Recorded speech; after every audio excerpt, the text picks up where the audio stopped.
The sentence that ended 67 years of dependency. 67 years. That is how long Canada and the United States have jointly defended North American airspace through NORAD, the North American Aerospace Defense Command. 67 years of shared radar networks, shared fighter scrambles, shared intelligence, and shared assumption that the defense of the continent is a partnership so foundational that it requires no formal renegotiation, no annual renewal, no explicit statement of mutual commitment. It has simply existed, as reliable and as unremarkable as the border itself. And then, on March 12, 2026, Mark Carney stood inside a military aircraft hangar at the Royal Canadian Air Force 440 Transport Squadron in Yellowknife, Northwest Territories, with Canadian Armed Forces soldiers standing behind him on both sides, and said 9 words that ended that era in a single sentence. We will no longer rely on others to defend our Arctic security. 9 words, spoken by the Prime Minister of the country that has been America's most loyal, most integrated, most geographically inseparable security partner since the Second World War. Spoken not in anger, not in passion, not as a campaign slogan, but in the cold, flat, declarative tone of a government that has made a final decision and is announcing the consequences. Behind those 9 words is $35 billion, $24 billion American, 4 Arctic military bases being upgraded to accommodate F-35 stealth fighters, 4 new rapid deployment hubs built from scratch across the Canadian North, an 800-kilometer Arctic highway breaking ground this summer, a deep-water port being constructed on the Arctic Ocean, over-the-horizon radar being purchased at $6.7 billion for Phase 1 alone, and the explicit government statement published on the official Prime Minister of Canada website in plain language on March 12, 2026, that this spending will enable the Canadian Armed Forces to defend the Arctic without the help of allies. Without the help of allies, 67 years of NORAD, and Canada just announced it is building the capability to not need it. Trump threatened to take Canada. Canada just announced it does not need Trump to defend itself, and it has the receipts to prove it. Let us begin with exactly what Canada announced, because the specificity of this investment is not bureaucratic detail. Every number, every location, every capability being funded was chosen to send a message so precise that it could only be directed at one recipient. The centerpiece is 32 billion Canadian dollars, approximately 23.5 billion American, directed at 4 forward operating military locations across the Arctic: Yellowknife in the Northwest Territories, Inuvik in the Northwest Territories, Iqaluit in Nunavut, and 5 Wing Goose Bay in Labrador. Right now, Canada has 4 rudimentary Arctic airfields, each capable of accommodating only 6 fighter aircraft, and approximately 2,000 soldiers spread across a territory larger than India. 4.4 million square kilometers of land and sea, almost entirely uninhabited, defended by a force smaller than a single American military base. That is what Canada has relied on the United States to supplement for 67 years. What the $32 billion builds is something completely different.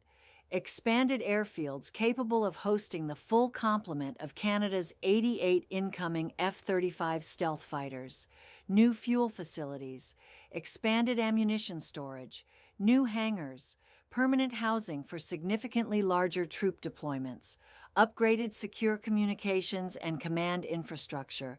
Professor Michael Byers, the University of British Columbia political science professor and Arctic sovereignty expert, who is Canada's most quoted authority on this subject, told Global News, with the directness of a man who has spent decades studying exactly this dynamic, "It is clear that this amount of money, multiple tens of billions of dollars on military bases in the Arctic, is an announcement designed to be heard by President Donald Trump, And then Byers added the sentence that explains why Bloomberg and Reuters and the official Canadian government statement all use the same specific phrase. The Bloomberg headline read, "Spending will enable Canadian armed forces to defend Arctic without the help of allies." The official Prime Minister's office statement used the identical language. That phrase, "without the help of allies," does not appear in military spending announcements by accident. It appears when a government wants a specific ally to understand that its help is no longer required. And the government of Canada wanted Donald Trump to understand that on March 12, 2026, from a hangar in Yellowknife, in front of soldiers, in front of cameras, and in front of the world. In this new era, we cannot rely on other nations for our security and prosperity. We are taking full responsibility for defending our sovereignty. Prime Minister Mark Carney, Yellowknife, March 12, 2026. Now let us understand why this announcement happened now, at this specific moment, with this specific scale, with this specific language, because it did not emerge from nowhere. Carney delivered a line in his Yellowknife speech that contains a quiet indictment of every Canadian government for the past decade, and simultaneously explains the size of what he announced. He said, "Over my lifetime, successive governments, both liberal and conservative, have made investments in new mines and ports, roads and bridges, outposts and satellite systems. But too often these steps have been taken with great caution or after long delays. Too often investments were made one at a time, piecemeal and not connected." Piecemeal. That word is the diagnosis of a government looking at Canada's Arctic posture and concluding that the decade of cautious, delayed, disconnected investment has produced a vulnerability that Donald Trump has identified, exploited, and used as justification for his most alarming territorial ambitions.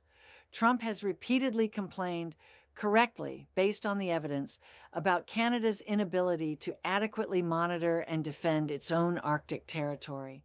He has used that vulnerability as one of the stated rationales for why the United States needs to take a greater role in the region, for Greenland, for Canada, for Arctic sovereignty broadly. Carney's $35 billion announcement is the direct response to that argument. It removes the vulnerability Trump has been pointing at. It answers the complaint by making the complaint obsolete. Byers was precise about this in his Global News interview. This is a perfect response to the president's rhetoric about the 51st state.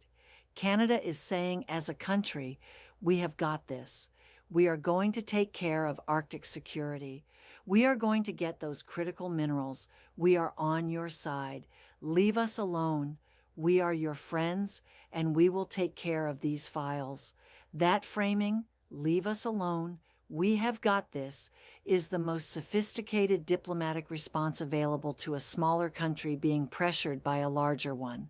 Not confrontation, not submission, capability.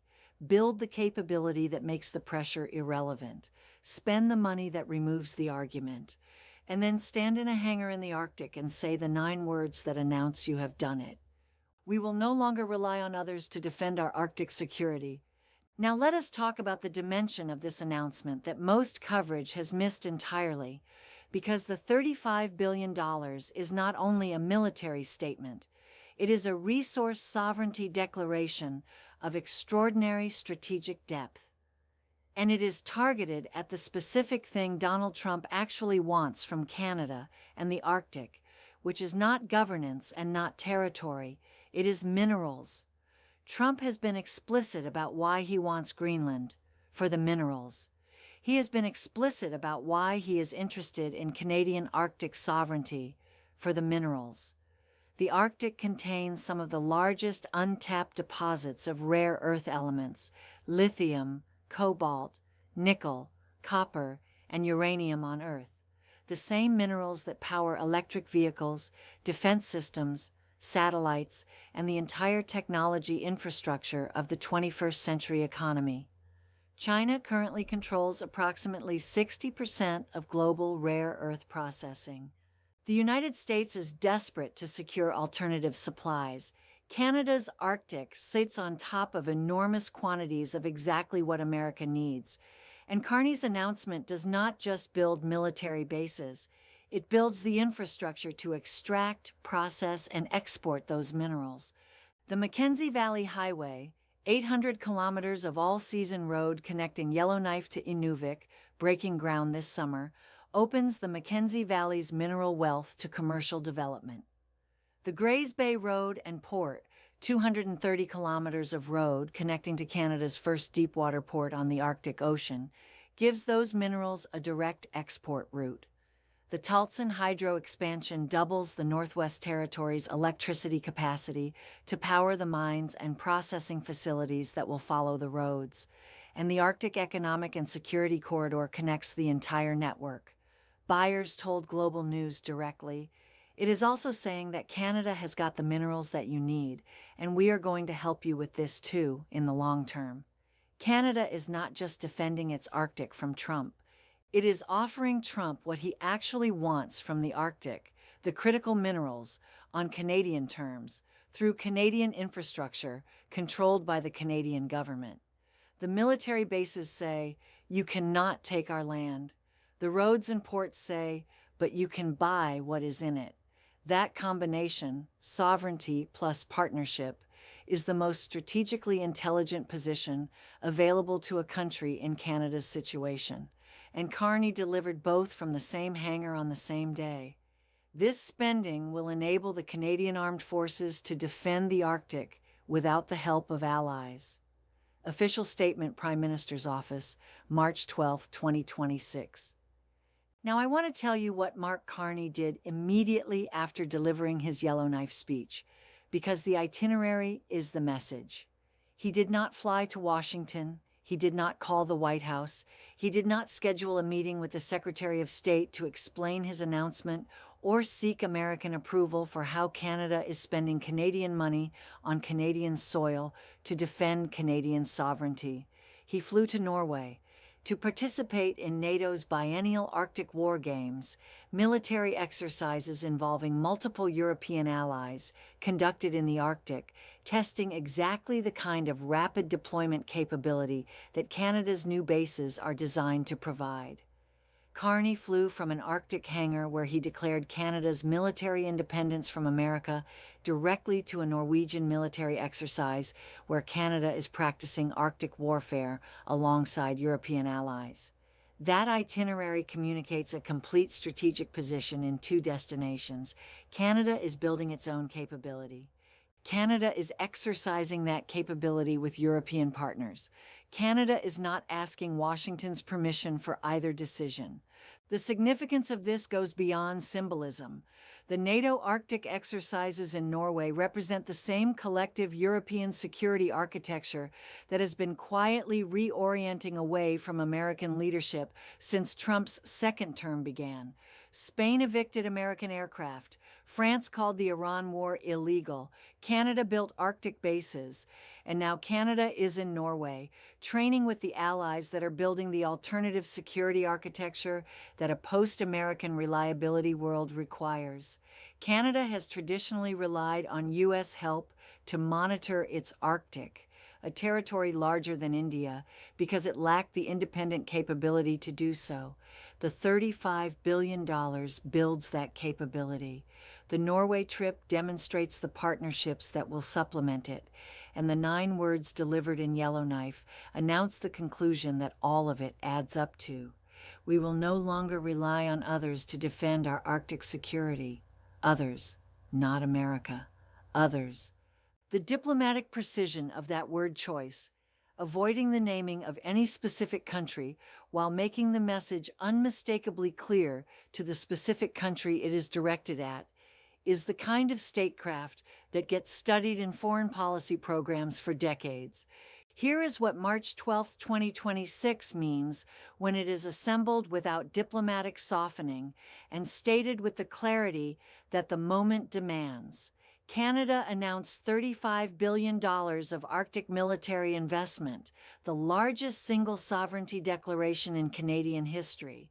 3 days after it verified the news of Trump's Arctic ambitions, and annexation rhetoric was accelerating rather than retreating. It built the capability to defend its own Arctic without American assistance and said so in the official government statement. It started an 800-kilometer highway this summer.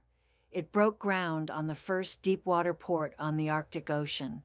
It flew its prime minister directly to Norwegian NATO war games without stopping in Washington first.